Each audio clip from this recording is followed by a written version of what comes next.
สวัสดีจ้าสวัสดีท่านผู้ชมทุกท่านนี่เป็นผลการออกรางวัลหวยฮานอยปกติประจำวันที่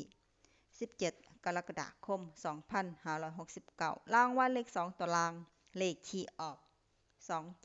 2727รางวัลเลข5ตัวรางเลขที่ออก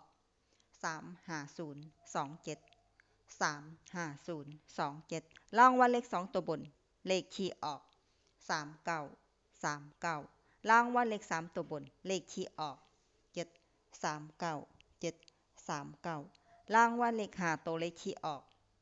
45739นี่ก็เป็นผลออกรางวัลหวยฮานอยปกติประจำวันที่17กรกฎาคม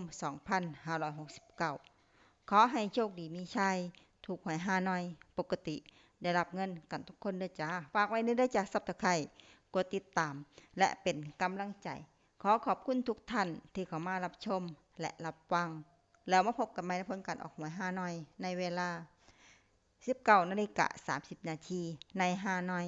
VIP